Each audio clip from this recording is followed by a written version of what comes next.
Ao contrário do que muita gente pensa, preservação ambiental e agricultura não são inimigas e podem andar juntas.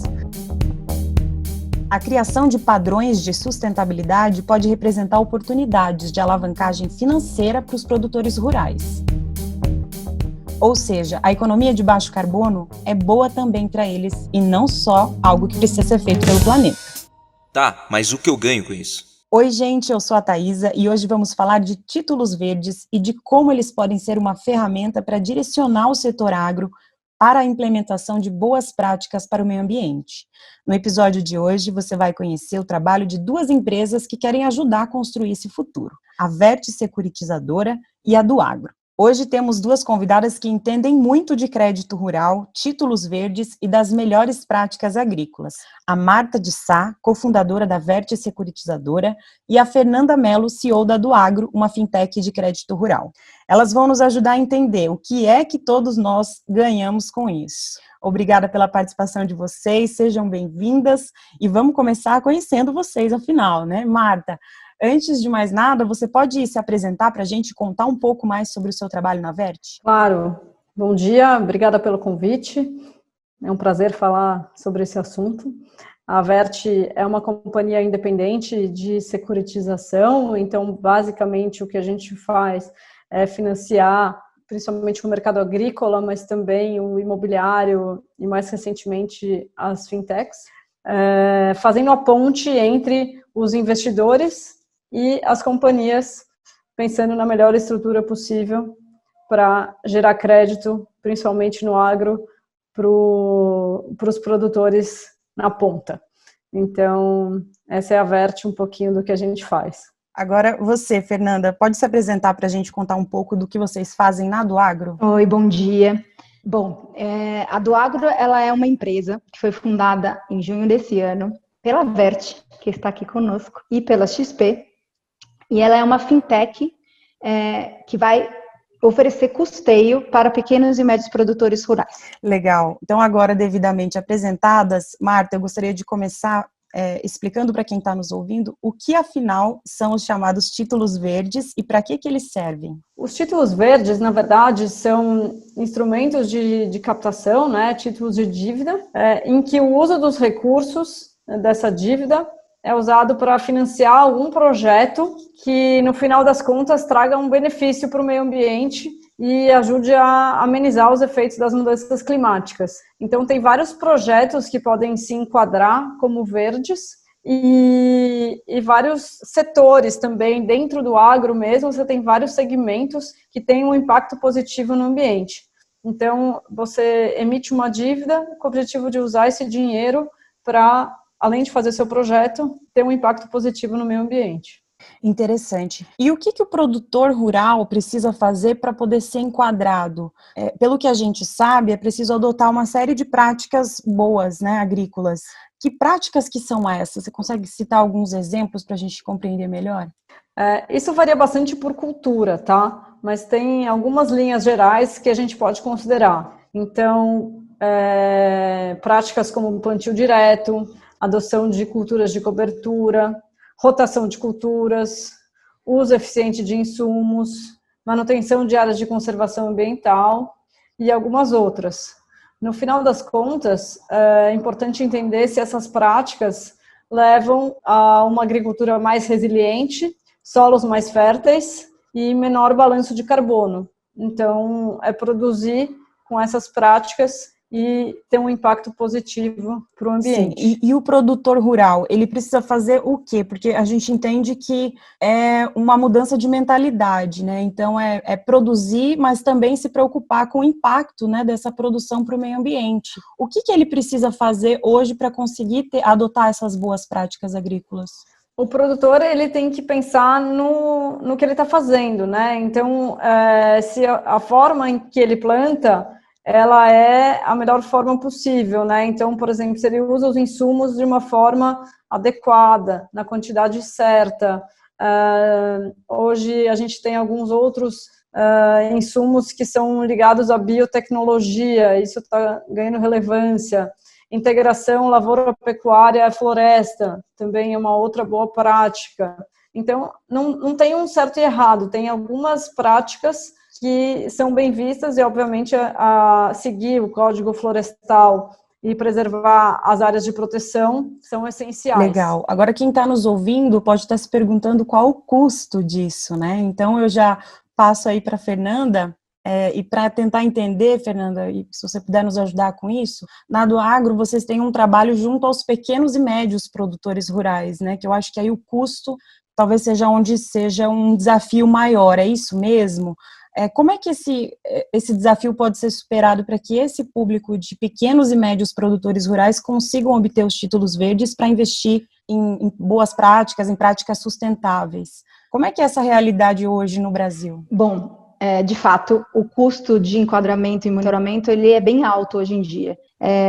Resumindo, esses critérios eles foram feitos e funcionam bem para o grande produtor, que vê e que vai fazer uma dívida individualizada e pelo tamanho daquela dívida faria sentido os custos iniciais de colocar esse projeto de pé e toda a verificação e todo o monitoramento que você precisa fazer ao longo do projeto inteiro.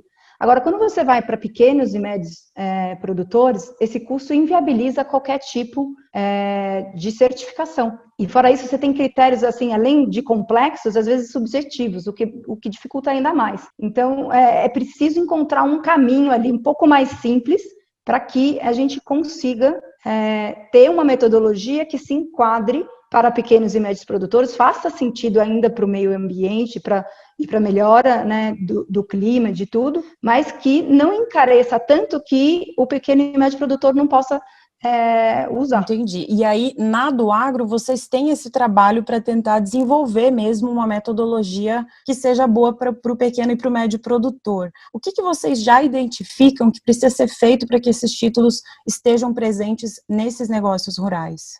Então, assim, a gente está trabalhando com várias entidades em paralelo, tentando criar essa metodologia para pequenos e médios. Não é uma coisa simples e óbvia, né? Mas usando da tecnologia, talvez a gente consiga aqui comprovar e verificar como que grandes, pequenos e médios produtores se enquadram. Então, a primeira coisa que a gente está querendo fazer é um rating de boas práticas. Seria como se a gente tivesse assim, umas 10 perguntas para o produtor e ele fosse ter um rating. Olha, você é muito bom em práticas sustentáveis, você está médio e você está precisando melhorar. Isso, com base nas respostas dos produtores, ele conseguiria ver se ele já está enquadrado ou se ele precisa mudar as práticas dele. Só que isso a gente está fazendo em conjunto com a academia, com centros de pesquisas e certificadoras, para que a gente possa usar isso lá na frente. Se essas práticas forem, de fato, verdadeiras, ele já seria elegível a um financiamento verde. Só que, além de responder esse questionário para poder saber qual é o rating, depois, na hora de que ele for tomar esse financiamento, ele vai ter que comprovar tudo aquilo que ele respondeu. Então, depois disso, uma vez sabendo, o produtor sabendo se ele está bem ou não, ele vai precisar comprovar isso. E aí é que entra a tecnologia, usando satélites, calculadoras digitais, foto, assistência. A gente tem que encontrar uma forma mais simples e mais eficiente de escalar isso para o pequeno e médio produtor. Quando você fala em rating, o que exatamente você quer dizer? De repente, uma maneira de dar notas para como eles estão produzindo hoje? É algo nesse sentido? Isso. A gente colocaria, por exemplo, você tem uma nota de 1 a 10, e a sua nota hoje é 5. Significa, você não está fazendo alguma coisa de boas práticas, mas você está no meio do caminho. Você pode melhorar. Ou você tem uma nota 2, você ainda nem começou. Ou você já tem uma nota 8, ou seja, você já está quase lá, falta muito pouco. Para o produtor poder se identificar em que momento que ele está. E, de repente, conseguir comparar isso com outros produtores da região, ou mesmo uma média do Brasil, coisas do gênero. E tentar instigar ele a entender quais são essas práticas e como que ele poderia melhorar. Entendi. Agora, a gente, nesse momento, né, que o Brasil passou aí e passa ainda, né, por vários desastres ambientais, tragédias, por exemplo, as queimadas no Pantanal, na Amazônia. Então, a questão do meio ambiente está muito presente, assim, a gente consegue ser sensível, né, à necessidade de a gente realmente implementar práticas para preservar esse patrimônio ambiental. Agora, não só do lado do meio ambiente, como é que a gente desperta no produtor rural essa urgência em realmente adotar boas práticas, e por que ela é boa financeiramente para o produtor rural e não só para o meio ambiente? Então, tocou num ponto importante. A realidade é que muitos já fazem e nem se dão conta. Então, a gente precisa, de fato, conscientizar o que são essas boas práticas e entender que essas boas práticas, o que vai ser sugerido, como a Marta falou aqui, do plantio direto e etc., são práticas que não só vão ser boas para o meio ambiente, mas como vão preservar o solo e torná-lo mais fértil a longo prazo, ou seja, vai ser também bom para o produtor, que vai valorizar a terra dele, que é o maior ativo que ele tem, assim como vai aumentar a produtividade, ou seja, vai gerar mais receita. Então, essas boas práticas, elas não são boas só para o meio ambiente, elas são boas também para o produtor. Então, o que a gente precisa mesmo é conscientizar o produtor e dar um empurrãozinho. Qual empurrãozinho poderia ser? Que é um pouco do que os títulos verdes querem representar aqui. Quem tiver enquadrado com boas práticas pode ter um financiamento a taxas mais baratas. Esse já é um empurrãozinho para que os produtores comecem a aplicar isso no dia a dia deles. Mas independente desse empurrãozinho, essas práticas já seriam boas. Elas já trariam outros benefícios para ele, como o aumento do valor da terra dele e o aumento da receita através de uma produtividade melhor. Legal, então a gente está falando de uma mudança de mentalidade e da utilização de ferramentas boas e eficazes mesmo para a gente conseguir alavancar, né, essas boas práticas que a gente já entendeu que são boas para o meio ambiente e para o produtor rural. Agora, como os agentes sociais e políticos, os tomadores de decisões, precisam atuar para incentivar essas boas práticas a se tornarem de fato uma realidade, já que o Brasil tem esse potencial e é uma tendência que é mundial, né, de preocupação com o meio ambiente? Exatamente, acho que ela é uma combinação entre os entes públicos e privados, né? Então, de um lado, a gente tem o governo, que sempre foi um grande financiador do setor agrícola e que cada vez mais está deixando de ser o principal financiador para o mercado privado começar a ter mais representatividade. E quando a gente olha para o mercado privado, o que a gente percebe, olhando Europa, Estados Unidos e mais recentemente o Brasil, é os chamados investidores de impacto.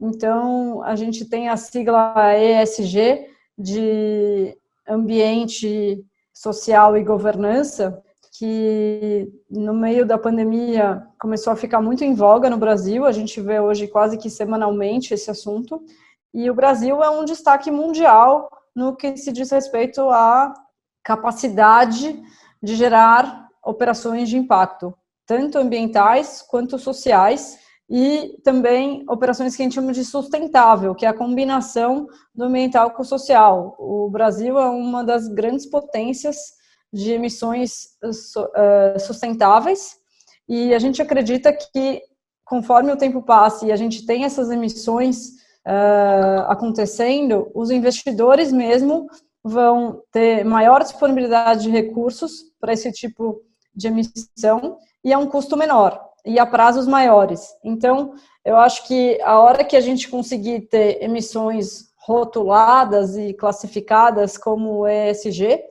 a gente vai ter um espectro de investidores muito mais amplo do que os investidores tradicionais, e é um caminho sem volta, né? Quando a gente olha para outros mercados, a gente vê que cada vez mais, até bancos, têm políticas de ESG para os financiamentos que eles estão dando. Então, acho que tanto do lado privado de bancos quanto de mercado de capitais é uma tendência importante no mundo. Legal, Marta. Bom, gente, é um assunto que dá para a gente falar muito ainda sobre, né? E eu acho que é um caminho que é conjunto, como a gente pôde perceber aqui com a nossa conversa, então depende de vários entes, não só do produtor, mas desse incentivo mesmo de fora, mas é um caminho que é possível. Então, muito obrigada a vocês pela participação, Fernanda, Marta, e vamos aí buscando esses avanços, né, em todas as áreas, que afinal de contas é para o bem de todo mundo. Exatamente. Obrigada a você pelo convite e vamos melhorar esse mundo. Muito obrigada.